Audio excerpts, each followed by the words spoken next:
Question number 1 है, देखिए, pointing towards a person in a photograph, Anjali said he is the only son of the father of my sister's brother. How is the person related to Anjali? Mother, father, cousin, none of these. तो हिंदी में इसको पढ़ लेते हैं. एक चित्र में एक व्यक्ति की ओर संकेत करते हुए अंजलि ने कहा, ये मेरी बहन के भाई के पिता के इकलौते पुत्र हैं. वह व्यक्ति अंजलि से किस प्रकार संबंधित है? माता, पिता, चचेरा भाई, इनमें से कोई नहीं.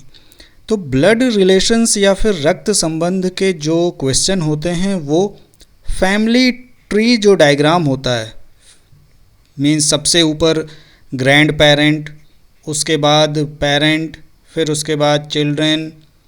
तो अगर आप इसको समझ लेते हैं और बनाना सीख लेते हैं तो ऐसे क्वेश्चन आपको करने में कोई भी दिक्कत या कोई भी प्रॉब्लम नहीं आने वाली है. तो देखिए, मैं यहाँ पे आपको थोड़ा सा दिखा भी रहा हूँ, बता भी रहा हूँ. फादर, अब फादर के नीचे क्या होंगे? चिल्ड्रेन. तो आपको रिलेशंस बहुत आसानी से समझ में आ जाएंगे, बिना आप ज़्यादा समय गंवाए, बिना आप जो है बहुत ज़्यादा कोशिश किए हुए ही आपको ये सिंपली बहुत आसानी से आ जाएंगे. तो देखिए क्या कह रहा है उसमें. अंजलि कह रही है ही is the only son of the father of my sister's brother. यानी अंजलि के सिस्टर के फादर का जो बेटा है वो उसका इकलौता बेटा है. तो यानी अंजलि और उसकी सिस्टर चिल्ड्रन के लेवल पे आ जाएंगी और उसके फादर एक स्टेप ऊपर चले जाएंगे. ठीक है. और उनका जो सन, तो वो अंजलि का क्या हो जाएगा? ब्रदर हो जाएगा. भाई सन भी तो अंजलि की ही लाइन में आ जाएगा. So how is that person related to Anjali? तो जो अंजलि है वो उससे कैसे हो जाएगी? ब्रदर से होगी. यानी अंजलि का वो भाई हो गया. लेकिन भाई का आंसर तो इसमें गिवन नहीं है, तो हम लोग इसमें क्या टिक कर लेंगे? None of these. एक बार ध्यान से फिर से समझ लीजिए. अंजलि कह रही है ये मेरी बहन के भाई के पिता के इकलौते पुत्र हैं, यानी जो जिसकी ओर संकेत किया जा रहा था. तो आते हैं क्वेश्चन नंबर 2 पर. Q's mother is sister of P and daughter of M. S is daughter of P and sister of T. How is M related to T? Father, aunt, uncle, grandfather और grandmother. Q की माता P की बहन है और M की पुत्री है. S P की पुत्री और T की बहन. M T से किस प्रकार संबंधित है? पिता, चाची, चाचा, दादा या दादी. तो अगेन सेम थिंग. देखिए Q's मदर यानी Q चिल्ड्रन के लेवल पर आ जाएगी, उसकी मदर एक स्टेप ऊपर चली गई. ठीक है. Q's mother is sister of P. तो मदर है, मदर के साथ में वहाँ पर उसकी सिस्टर हो जाएगी P. And daughter of M. ठीक है. क्यू की जो माता है वो पी की बहन है और एम की पुत्री है. तो जो माता है वो अब पुत्री हो चुकी है किसकी? एम की. इट मीन्स एम और ऊपर चली जाएगी, तो एक स्टेप और ऊपर आ गई. अब आगे क्या लिखा हुआ है? S is the daughter of P. S क्या है? पी की डॉटर है, तो वो क्यू के लेवल में आ जाएगी. यानी एस पी की पुत्री है और टी की बहन है, तो टी भी क्यू के लेवल में आ जाएगी. तो एम टी से किस प्रकार संबंधित है? तो आप देख पा रहे होंगे कि ग्रैंड का रिलेशनशिप इसमें बन रहा है. ठीक है. एम जो है मदर के ऊपर जा चुकी है, तो ग्रैंड फादर या ग्रैंड मदर ऐसा कुछ आप रिलेशनशिप फाइंड आउट कर पा रहे हैं. तो इस क्वेश्चन का आंसर हो जाएगा option number D, grand father या फिर ग्रैंड मदर, या हिंदी वाले वर्जन में दादा या दादी.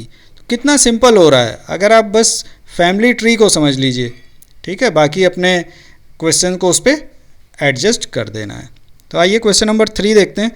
Pointing out at a lady, Rajan said she is the daughter of the woman who is the mother of the husband of my mother. Who is the lady of Rajan? Aunt, sister, daughter, niece. एक औरत की ओर इशारा करते हुए राजन ने कहा, वह उस औरत की बेटी है जो मेरी माता के पति की माता है। उस औरत का राजन से क्या संबंध है? चाची, बहन, बेटी, भतीजी। तो यहाँ से एक क्वेश्चन डीएसएसबी जो टीचर टेस्ट होता है या कोई भी एग्ज़ाम डीएसएसबी कराता है, एक क्वेश्चन ज़रूर पूछा जाता है। तो आइए फिर से वही फैमिली ट्री डायग्राम बनाने की कोशिश करते हैं। देखिए राजन और वो लेडी की तरफ बोल रहा है। तो क्या कहा है राजन ने? Rajan said she is the daughter of the women. तो डॉटर है, इसका मतलब उसके ऊपर जो होंगे उसके पेरेंट होंगे, मदर फादर होंगे। Who is the mother of the husband of my mother.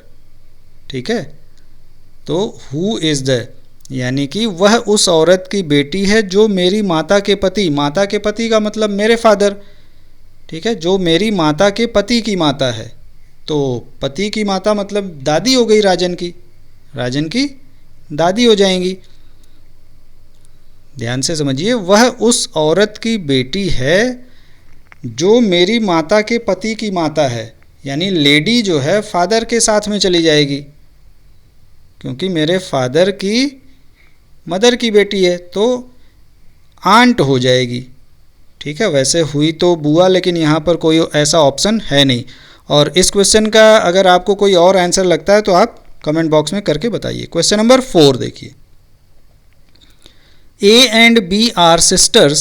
C is the brother of A. D is brother of E. E is the daughter of B. Who is aunt of D? E, C, A, B. A और B बहनें हैं। C A का भाई है, D E का भाई है, E B की पुत्री है, D की मौसी कौन है? E, C, A, B। तो यहाँ पर देखिए मौसी को भी हम लोग जो इंग्लिश वर्जन होता है, इंग्लिश में हम लोग आंट बोलते हैं, तो इस बात का थोड़ा सा ध्यान रखेंगे, अदरवाइज़ क्वेश्चन आपका गलत हो सकता है। तो आइए देखते हैं, फैमिली ट्री डायग्राम बनाने की कोशिश करते हैं। ए और बी बहनें हैं, A and B are sisters, so A और बी क्या होंगी? एक लेवल पे हो जाएंगी। C is the brother of A, यानी सी ए का भाई है, तो सी भी इनके लेवल पर हो जाएगा। ठीक है, सी ए बी ये तीनों एक लेवल में रहेंगे। डी ई का भाई है। अब डी और ई का यहाँ पर अभी फ़िलहाल कोई रिलेशन नहीं है, तो हम डी और ई को अलग दिखा पा रहे हैं, अलग बना लेते हैं कि भाई डी और ई कोई हैं अलग। ई बी की पुत्री है, तो देखिए ई बी की पुत्री है, इट मीन्स डी और ई ए बी सी जो हैं उनके निचले स्टेप पर आ जाएंगे, यानी ए बी सी फादर वाले रैंक पर चले गए और जो डी ई हैं अब उनके चिल्ड्रन पर आ गए। ठीक है, ई बी की पुत्री हो गई। तो अब आपको बताना है डी की मौसी कौन है। तो बहुत आसान है, डी की मौसी देखिए, अब बी की वो पुत्री थी तो डी की मौसी ए हो जाएगी। ठीक है, आंट, आंट का मतलब मौसी, तो इंग्लिश वर्जन ही सही माना जाता है। अगर आप इन 5 प्रश्नों का अभ्यास कर लेते हैं तो आपको एक क्वेश्चन डीएसएसबी की जो टीचर परीक्षा है उसमें ज़रूर मिल जाएगा और आप ऐसे क्वेश्चंस को बहुत आराम से सॉल्व कर पाएंगे। तो ए इज़ द आंसर। आज का आखिरी प्रश्न देखते हैं। If A is B's sister, C is B's mother, D is C's father and E is D's mother, then how is A related to D?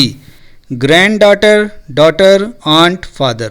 यदि A B की बहन है, C B की माँ है, D C का पिता और E D की माँ है, तो A का D से क्या संबंध है? पोती, पुत्री, चाची, पिता।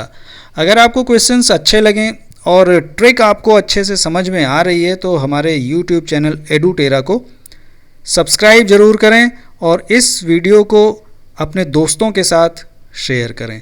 तो आइए शुरू करते हैं इसका सॉल्यूशन। फैमिली ट्री डायग्राम बनाते हैं।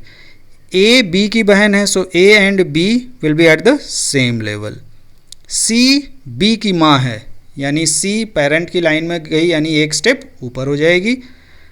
डी सी का पिता है, अब डी जो है सी का पिता है तो सी से भी एक स्टेप ऊपर चला जाएगा, तो ये हो गया। ई डी की माँ है, तो ई क्या होगी? डी के भी ऊपर चली जाएगी। ठीक है, कोई पॉइंट अगर आपको नहीं समझ में आ रहा है तो आप कमेंट बॉक्स में हमें कमेंट करके बता सकते हैं। और हिंदी इंग्लिश वर्जन दोनों लिया गया है। अगर कोई रिलेशन नहीं समझ में आता है तो इंग्लिश वाला सही माना जाएगा। तो ए और डी से क्या संबंध है, देखिए ए और डी का यहाँ पर क्या संबंध है। तो ग्रैंड डॉटर वाला रिलेशनशिप यहाँ पर आ रहा है, देख पा रहे हैं। ए और बी चिल्ड्रन पर हो गए, उसके ऊपर पेरेंट हुए, उसके ऊपर डी है तो उसको हम लोग क्या बोलते हैं, ग्रैंड। पोता पोती दादा दादी वाला रिलेशन आता है, इसलिए यहाँ पर आंसर ए सही हो जाएगा। ठीक है, आप भी अगर ऐसी फैमिली ट्री डायग्राम बनाना सीख लीजिए और बहुत आसानी से ये फैमिली ट्री बन जाता है। आप अपने घर में जो आपके रिलेशंस हैं उनमें थोड़ा सा उसे एडजस्ट करिए। देखिए फादर के ऊपर कौन होते हैं, हम उनको क्या बोलते हैं, दादा या नाना नानी। तो मुझे उम्मीद है कि आपको ये पांचों क्वेश्चन बहुत अच्छे लगे होंगे और समझ में आए होंगे।